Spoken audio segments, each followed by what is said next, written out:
Bismillah, alhamdulillah, wassalatu wassalamu ala rasulillah. Patepang deui dinten ieu dinten Rebo kaping 10 Desember 2025 masih dina suratul kahfi ayat ke-20. A'udzubillahi minasyaitonir rajim. Bismillahirrahmanirrahim. Innahum sanyana ari itu penduduk guha ashabul kahfi waktu sarita. Iya daharu cenah lamun teh mah urang kadohiran atau kapanggih alaikum ka anjeun kabeh ku raja Amtigos yarjumukum tangtuna dibaraledogan anjeun kabeh ku batu au yu'idukum atawa dibalikeun deui anjeun kabeh pim millatihim kana agama eta raja tegasna nu nyembah berhala. Padahal mah ayeuna mah rajana ge tos digentos, raja nu bager, raja nu soleh kan manehna teu apaleun da 308 tahun teh tertidur lelap, teu apaleun kejadian naon anu aya di luar. Padahal mah kerajaan tos gentos, mata uang tos gentos, nu baheula mah tos maraot, tapi anjeunna mah masih ngora keneh we anger kakawasan Allah. Saterasna walang tuflihu jeung teu aya keuntungan anak atau ya taya saena idan abada lamun memang kitu abada salamina. Jadi lamun urang kapanggih mah ieu teh ku raja urang anu basa eta ngudag-ngudag sabab urang mah embung musyrik Allah pasti urang diranjam atau dibaledogan atau dibalikeun kana agamana. Teu boga sangkaan yen ayeuna mah di luar teh tos aman negarana ge negara Islam saterasna. Tenten eta teh posisina teh Guha Kahfi teh pami ayeuna mah di daerah Yordania saterasna. Wa kadzalika jeung itu pisan eta kejadian. Asarna kami pertemukan atau dikenalkeun ku kami saur Allah hakikatna alaihim ka itu penduduk negeri anu aya di sabudeureun Guha Kahfi. Lia alamu supaya saring mengenal, supaya apaleun yen eta teh penduduk Kahfi teh tanda-tanda kekuasaan Allah. Nyatos kitu mah darak-dak we ngobrol sareng penduduk negeri teh yen abdi baheula diudag-udag ku kerajaan Amtigos anu eta rajana Raja Panes.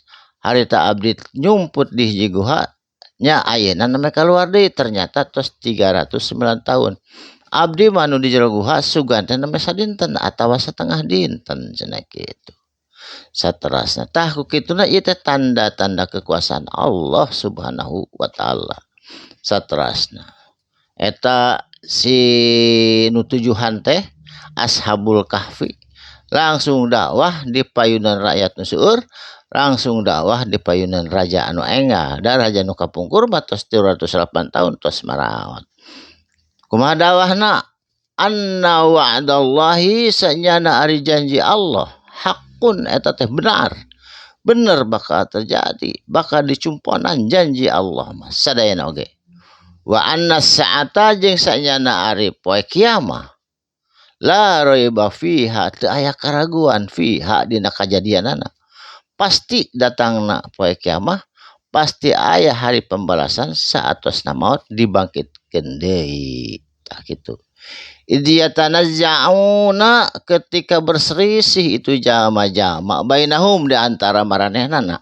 Aya nu percaya aya teu sababna hangora keneh sedengkeun bercerita tentang Amtigos anu geus 200 tahun lebih. Tapi ieu mah teu acan maraot bari jeung ora keneh akhirna dijelaskeun ku amrohum kana eta perkara. Faqalu mangka nyarita di antara rakyat-rakyat eta tokohna abnu sok ayeuna mah daripada berselisih mah cenah urang jieunkeun alaihim pikeun itu jama-jama penduduk Kahfi penduduk guha bunyanan kana imah. Jadi nu tujuan teh didamelkeun bumi anu sae ku penduduk negeri. Rabbuhum ari pangeran anjeun kabeh, pangeran maranehanana a'lamu eta maha uninga bihim kana sadaya perkara anu aya di Ashabul Kahfi jeung sabudeuranana. Qala nyarios raja anu soleh nu bageur raja nu ayeuna anu jeneng alladzina golabu nyaeta eta teh jalma-jalma golabu anu geus ngerehkeun raja Amtigos raja Vanes nu ti payun ala amrihim kana eta urusan maranahna lanat takhidana tangtuna urang sadayana cenah kudu dijieunkeun alaihim pikeun ieu ashabul kahfi anu 7 masjidan kana masjid. Jadi dibangunkeun bumi, dibangunkeun masjid ku penduduk negeri anu aya di sabeudurana Gua Kahfi. Janten di dinya nganyrek nganyeurkeun agama tauhid, agama Islam anu duwi ka marawatna eta ashabul kahfi ninggalkeun jami-jami nu saroleh solehah di sabuneureun ashabul kahfi pami ayeuna mah di daerah Yordania. Barakallahu li walakum insyaallah dilanjut deui dilajengkeun deui dina ayat anu salajengna insyaallah dina waktos sareng gelombang anu sami. Usikum wa nafsi bitaqwallah mugi aya manfaat kalian insyaallah patamang deui dina waktos anu sami. Shadaqallahul adzim. Wassalamualaikum warahmatullahi wabarakatuh.